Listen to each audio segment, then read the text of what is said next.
Hello, thank you for standing by and welcome to Allogene Therapeutics ALPHA3 trial update. At this time, all participants are in a listen-only mode. After the speaker's remarks, there will be a question-and-answer session. To ask a question during this session, you would need to press the star 11 on your telephone. You will then hear an automated message advising your hand is raised. To withdraw your question, please press star 11 again. Please be aware that today's conference is being recorded. I would now like to turn the call over to Christine Cassio, Chief Corporate Affairs and Brand Strategy Officer. Ms. Cassio, please go ahead. Thank you, Operator, and thanks to all of you for joining us on the call this morning. Today, before market open, Allogene issued a press release that provided an update on our ALPHA3 trial. That press release and this webcast are available on our website.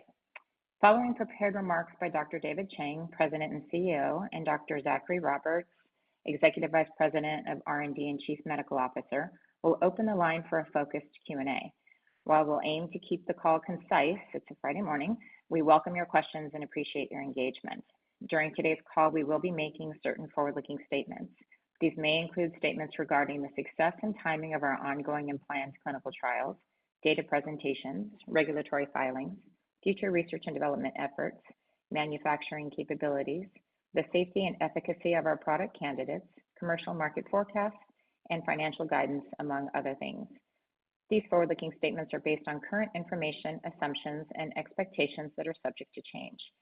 A description of potential risks can be found in our press release and latest SEC disclosure documents. You are cautioned not to place undue reliance on these forward-looking statements, and Allogene disclaims any obligation to update these statements. I'll now turn the call over to David. Thank you, Christine. Today, we are providing an important update on our ALPHA3 study of cema-cel in first-line consolidation for large B-cell lymphoma. We have taken decisive steps that we believe will ultimately improve patient safety, streamline our clinical development path, and potentially support adoption in the long term for community cancer centers. In close consultation with the ALPHA3 DSMB and steering committee, as well as discussion with the FDA, we have elected to move forward with standard fludarabine and cyclophosphamide as sole lymphodepletion regimen in the study. As a result, the FCA arm, which includes ALLO-647, has been closed. This decision follows a grade 5 adverse event in a patient who had received FCA lymphodepletion. The individual developed a fatal adenoviral hepatitis.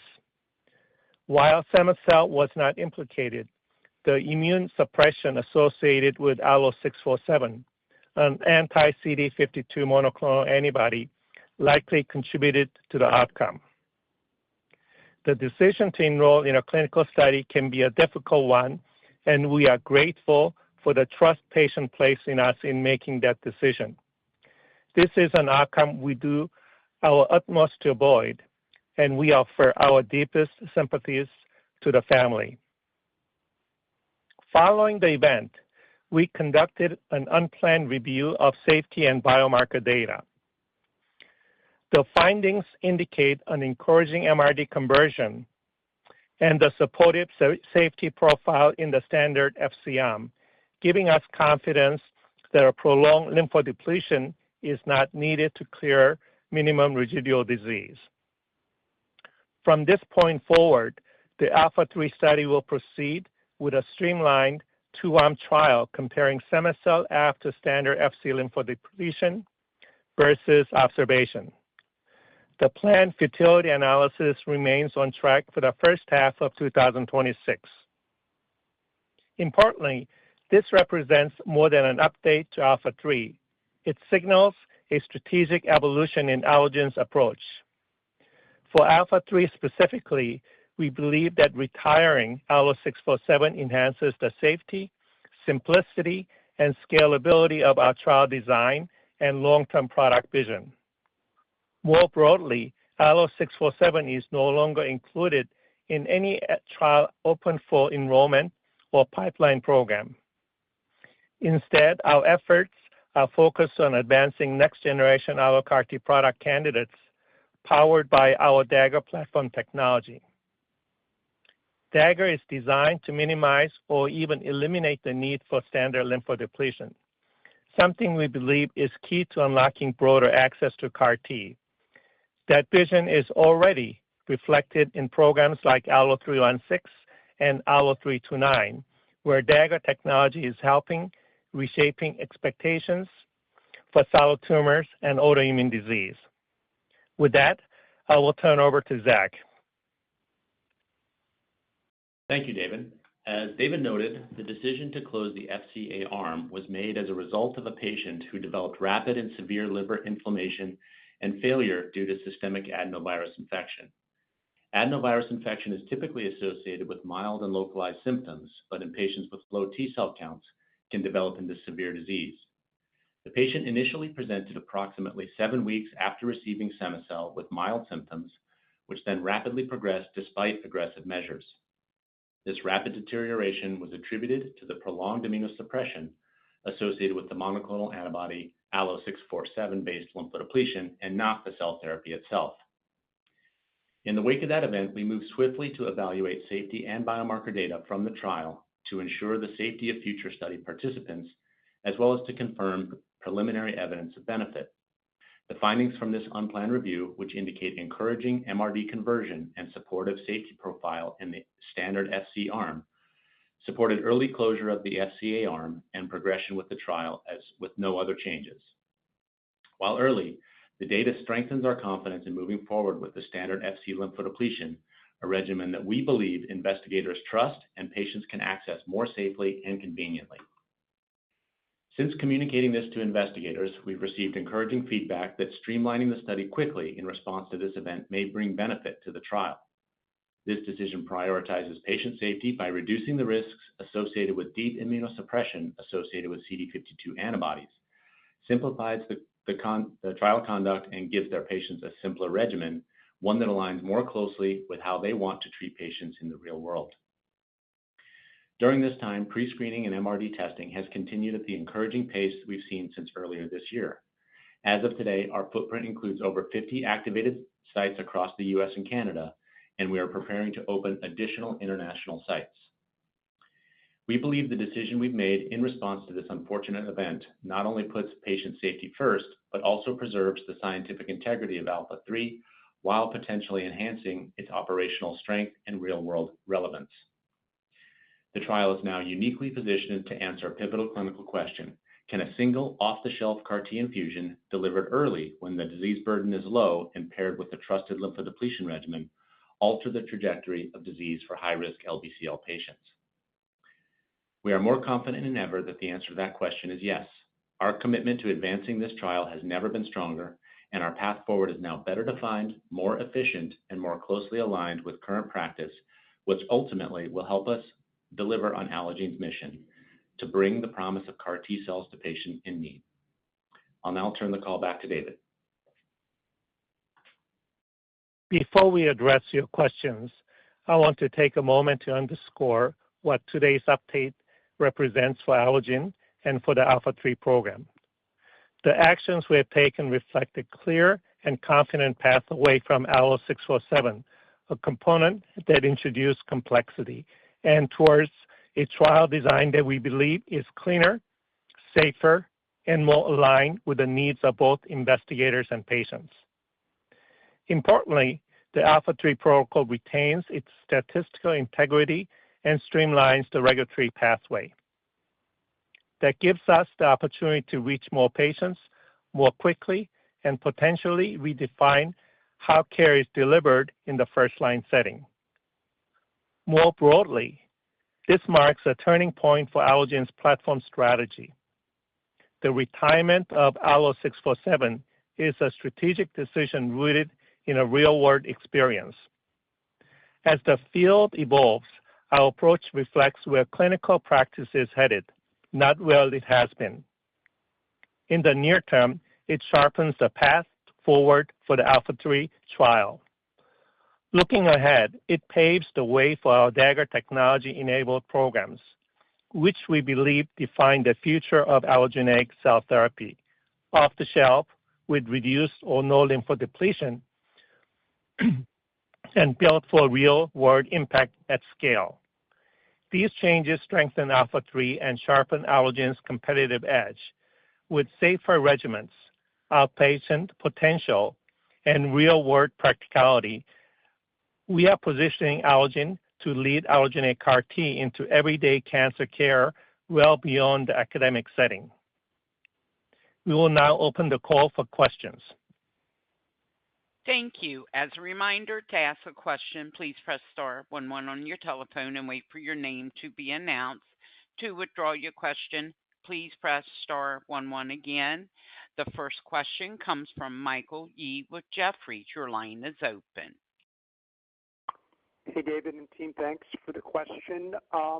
Maybe two questions. One is, as you've progressed since the last update, can you talk about how many folks have actually gotten the screening test, and so therefore what is the actual take rate versus the people who've signed up, and how does the MRD positivity number look early on, and then what percent are actually getting the drug? So like what does the flow chart look like? And then the second question is then based on today's announcement, they'll now be randomized 1-to-1, I guess. And so how does that change what you're looking for at the interim in the first half of 26, which I think was based on 36 patients? Thank you. Hey, Mike, thanks for both questions. In terms of patient screening activity, as Zach has stated in the prepared remark, it has been extremely active. With that, I will ask Zach to provide more color. Yeah, thanks, Mike and David. So, Mike, great question. I think what I heard was how many of the patients who are actually being approached for the study actually undergoing tests. And I would say that I don't have that exact number, but I would say it's the overwhelming majority, over 90%, I would say, of the patients who get invited to undergo the MRD screening test actually end up undergoing the test. As for the next layer, the number of MRD positives is consistent with what we had modeled, somewhere between sort of 1 in 4 to 1 in 6 in that range, depending on the risk profile of the patient coming in. So all of that is coming in as we have expected and as we have modeled in our current forecast. And as David pointed out, the activity remains very, very high ever since we kind of picked up at the beginning of this year.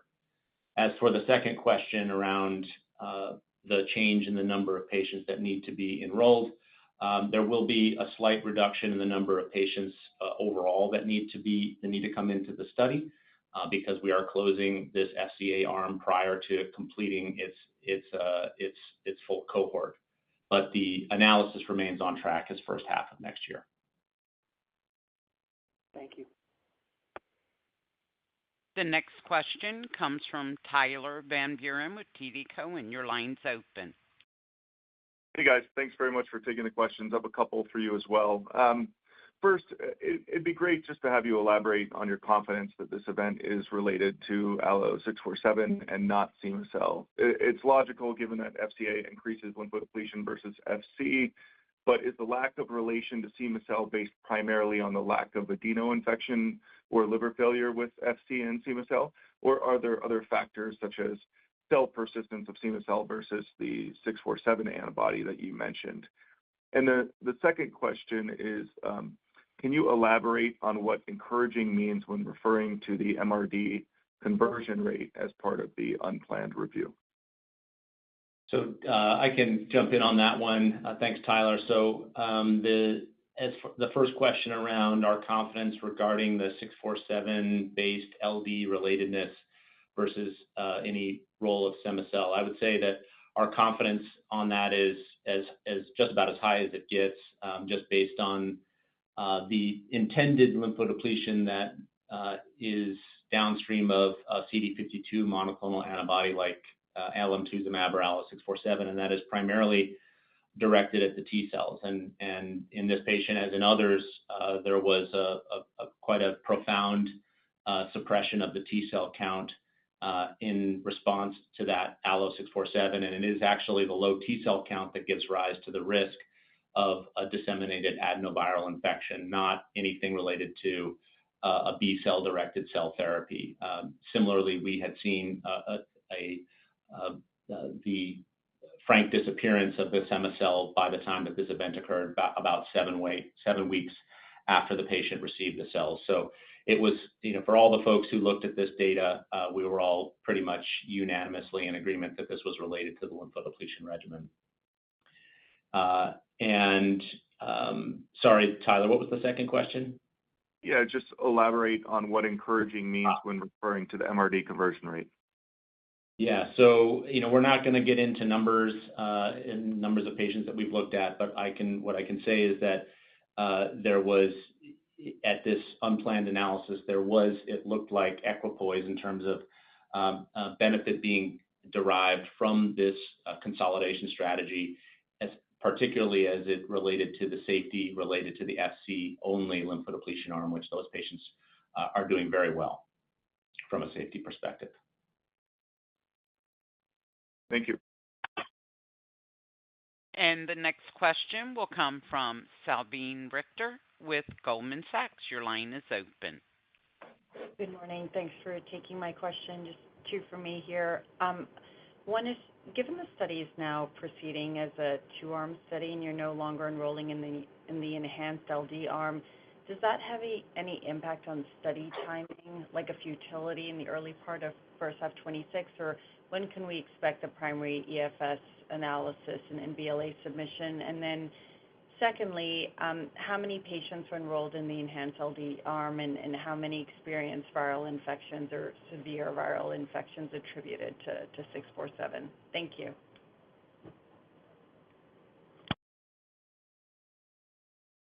Thanks, Salveen. I'll take this one. With respect to the first question, and does this early closure of FCA lead to a change in the anticipated study milestone timing? The short answer to that question is no. We're still guiding towards a interim futility analysis in the FC arm first half of next year, and we will provide an update around the primary analysis and BLA submission when we get to that time point. So no changes to guidance around the overall timing of the study milestones. And I'm sorry, I didn't jot down the second question, Salveen. Would you mind repeating that one? Sure. Just how many patients were enrolled in the enhanced arm, and how many experienced viral infections or severe viral infections that were attributed to 647?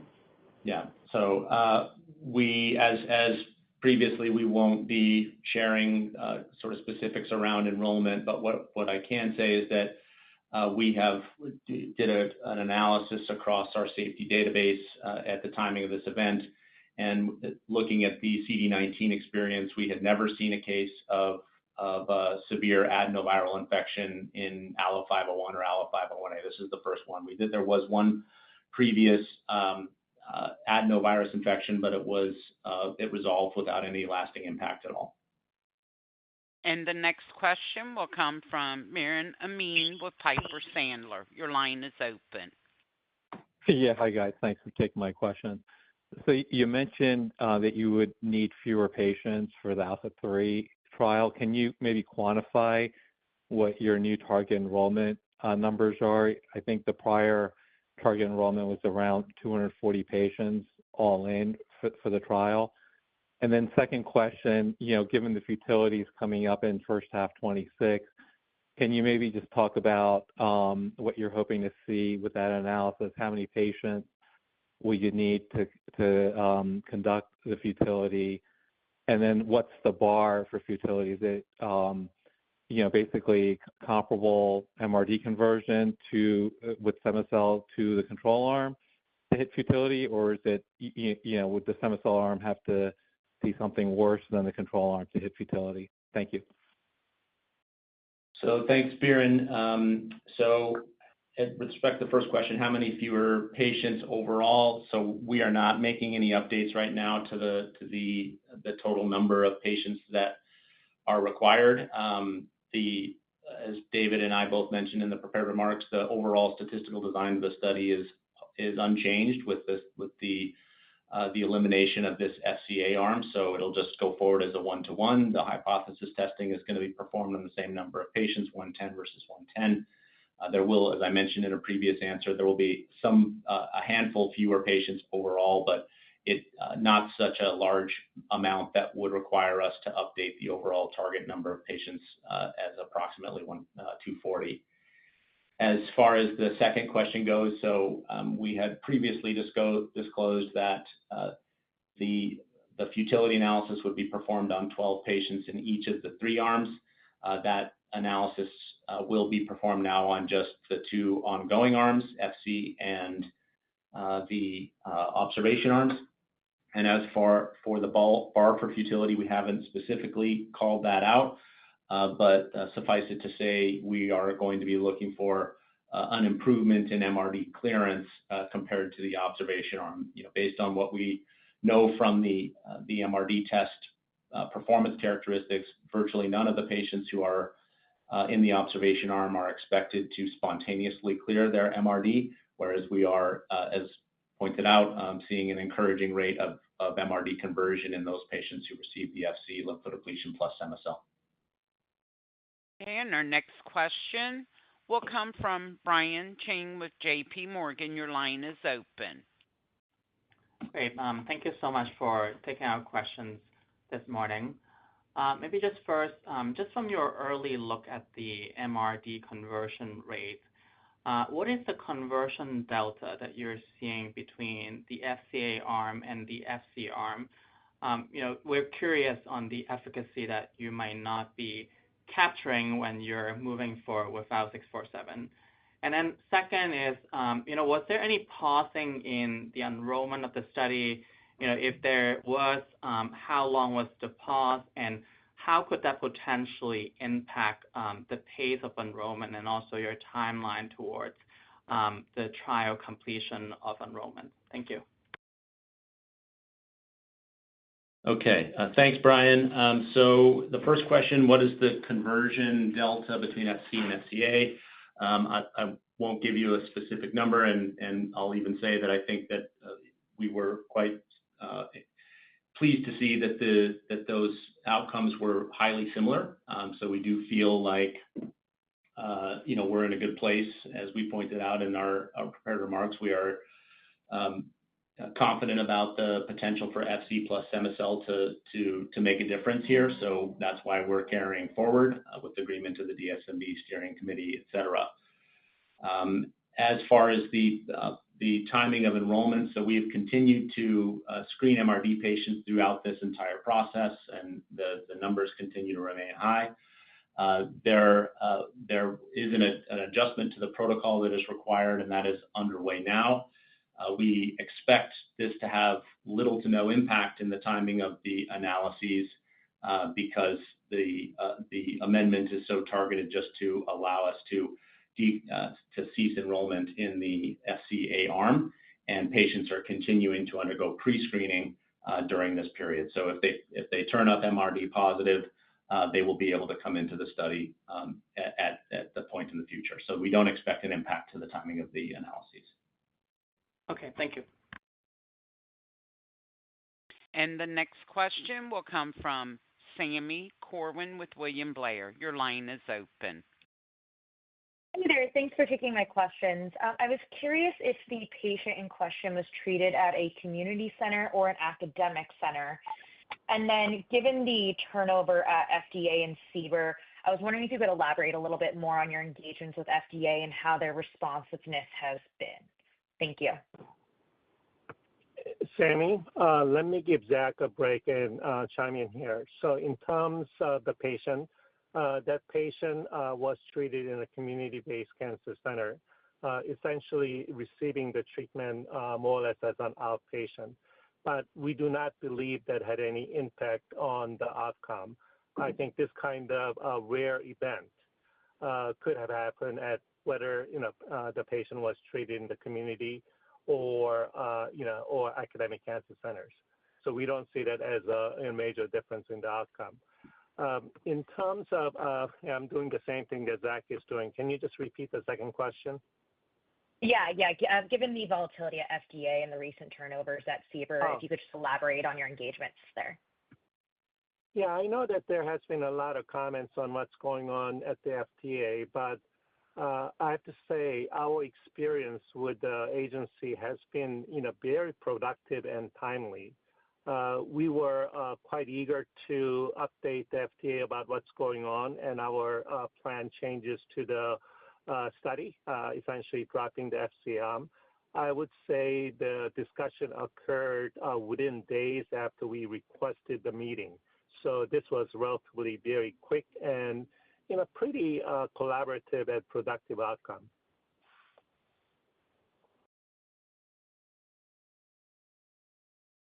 And the next question will come from Jack Allen with Baird. Your line is open. Great. Thanks for taking the questions. I know a number have been asked already, but maybe I'll just piggyback on Sammy's question around the discussions with the FDA. Are there any ongoing discussions with the FDA, any outstanding matters as it relates to implementing the amendments necessary for the study to go forward here? I'm trying to quantify if there's any additional risk as it relates to regulatory in the near term. Yeah, always a great question, Jack. I would say that at this point, there is relatively no outstanding issues with the agency. So, the feedback from the FDA has been very clear, and we are moving forward as Zach has outlined with randomizing patients to 1-to-1. Great. Thanks for the update. And the next question will come from Matthew Biegler with Oppenheimer. Your line is open. Hey, guys, sorry to hear about this. Has there been any collateral damage in terms of getting patients to commit to screening now with this event? I understand it probably happened recently, but what are some of your early impressions in terms of recruitment, or at least what you talked to your investigators about their ability to screen patients? Thanks. Zach, you want to take this question? Sure. Thanks, Matt. So I can say that we've seen no evidence thus far of any dip in MRD screening activity.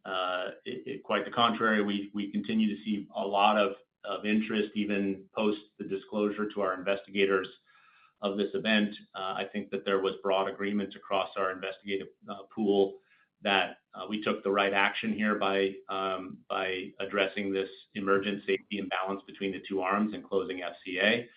I think actually there's probably a chunk of our investigators who are excited that they won't have to worry about the 647 molecule anymore. That did add quite a bit of complexity on the lymphodepletion infusion days, very long days in the chair for the patients.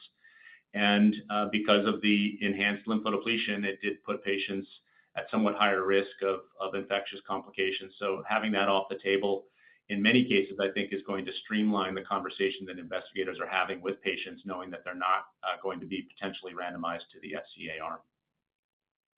Great, thanks. And the next question will come from Asthika Goonewardene with Truist. Your line is open. Hi, this is Karina for Asthika. Thanks for taking my question. Have you guys observed any differences in CAR T expansion and persistence between the two lymphodepletion regimens? If you can share information on that. And then second question is, what infection protocols do you have in place for ALPHA3 study, and do you anticipate changing those going forward? Karina, can you repeat the second question? Yeah, second question is, what infection protocols do you have in place for ALPHA3, and do you anticipate changes going forward? Okay. Zach, do you want to take both questions? Yep, I can take them both. So thanks, Karina. We won't talk about any additional biomarker data today other than what we've already shared. So you'll have to wait until a future update around to look at the CAR T expansion here. The second question around infectious protocols and prophylaxis. So we actually have a very robust set of protocols of infection prophylaxis detailed within the study protocol and investigator brochure. This patient was compliant with all of those. It bears pointing out that adenovirus is a rare but known potential complication in cell therapy, predominantly in bone marrow transplantation setting, where the conditioning regimens do rely on alemtuzumab.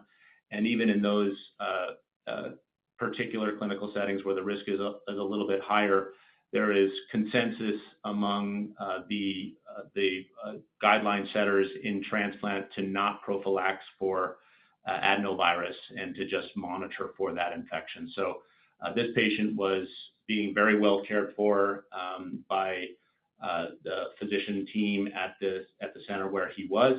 And this was an event that was really probably nothing could have been done, whether he was cared for at that site or even at a major academic center. These rare events come on and they come on quickly, and sometimes you just don't have time to react. Thank you. And the next question will come from Samantha Semenko with Citi. Your line is open. Hi, good morning, and thank you for taking the questions. I just have two questions following up on some others prior in the call. Just on the MRD conversion rates you're seeing for the FC arm, is that approaching what you're hoping to see in the futility analysis? I'm just trying to get a feel for how close that rate is to what would move the study forward when we see the futility analysis in the first half. And then secondly, just want to clarify that the unplanned analysis, does that impact the statistical power of any planned future analyses in the study? Thanks very much. Hi, Samantha. So let me take both of those, excellent questions. I mean, in terms of, what we know about the MRD conversion, as we have said, this was an unplanned analysis and it was very limited. Having said that, as Zach has indicated, we saw very little difference in the MRD conversion between FC and FCA. And in terms of the futility boundary that we have pre-specified, for the upcoming analysis next year, I would say that, that analysis, I think our focus will be more on the safety analysis. I mean, I think in terms of the MRD conversion rate, what we saw gives us, high level of confidence that the futility boundary will be met. So, I hope that answers the question. And Samantha asked the second question, David, around altering power, and I can quickly answer that one. There is no impact to the study powering based on this unplanned analysis. Thank you, Zach. The next question will come from Rennie Benjamin with Citizens. Your line is open. Hey, good morning, guys. Thanks for taking the questions. Maybe two for me. One, what kind of biomarkers outside of, say, CAR T expansion and MRD conversions were evaluated? And then second, with the closure of the FCA arm, which is the arm that I assumed at least would be the one moving forward, can you tell me maybe why, or help me understand why the statistical powering assumptions for the interim and final analysis hasn't changed? Because I thought way back when we were running the ALPHA3 studies, I thought we had already answered this question, that FCA was a better, deeper lymphodepleting regimen, or am I not remembering correctly? Thanks. Hi, Ren. Dave Chang here. Again, great questions. In terms of, the important distinction that I think everybody has to sort of, grasp is that the patient population of ALPHA3 study, these are patients with minimum residual disease only. So, the target density, there's no bulky disease that the patient has. And also patients who are just coming out of the frontline R-CHOP regimen, so they don't have many B cells in the body. So, from that perspective, we had to rethink about what's really needed to eliminate the MRD-only disease. And, one of the hypotheses that we had set on early on is, yes, FCA is where we have the data coming from the relapse refractory setting where patients have bulky disease, but the patient population of ALPHA3 is a different patient population, and we felt that there was a reasonable possibility that lighter lymphodepletion with FC may be sufficient. And so far, the biomarker data indicates that indeed is the case. With respect to the first question around what else have we looked at in the unblind analysis, MRD conversion was our primary focus, but things that were related to safety, suppression of T cells and the recovery of T cells after the treatment, and all those were sort of compared between the FC and FCA. Perfect. Thank you. And the last question will come from Luca Issi with RBC. Your line is open. Oh, great. Thanks so much for taking our questions. This is Lisa on for Luca. Maybe just circling back on a prior question on the FDA, but asked a bit more directly.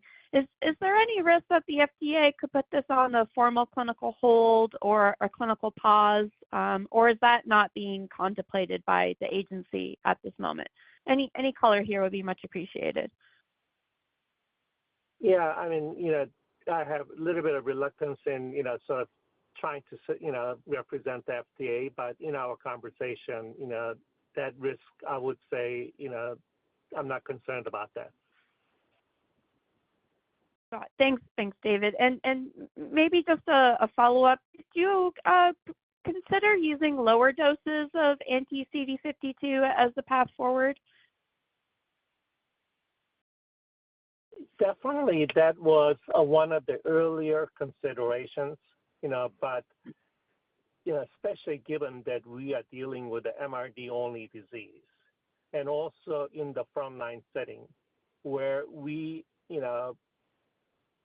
consider, the benefit-risk profile has to be a lot different than in the relapse refractory setting. That's what led to the decision of dropping the, ALLO-647, relatively, quickly and decisively. And what's really helped us to make the decision was what we saw in the MRD conversion, in patients who were treated with FC.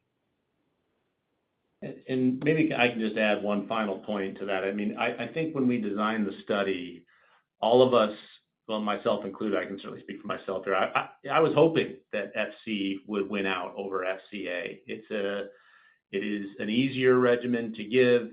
It has fewer lasting effects on the patient's immune system, and the hypothesis that we don't need the same degree of expansion and persistence to eradicate microscopic disease made me very hopeful that this would be the regimen that we would end up selecting. Of course, we would have, loved to have this patient not experience this grade 5 event and get to the planned analysis as we had laid out. But all the same, we are seeing encouraging conversion with the FC. So we are very optimistic that this could, in the end, be the place that we had hoped to land from the outset.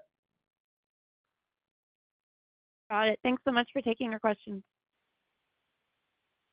Thank you. This does conclude our question and answer session. I would like to turn the conference back over to management for any additional comments. Hey, everybody. Thank you again for your time and thoughtful questions. We appreciate your continued interest in Allogene and the ALPHA3 program. We look forward to keeping you updated as we advance this important trial and continue executing on our vision to transform access to CAR T therapy. With that, thank you, everybody. Thank you, ladies and gentlemen. Thank you for participating in today's conference. This does conclude the program, and you may now log off and disconnect.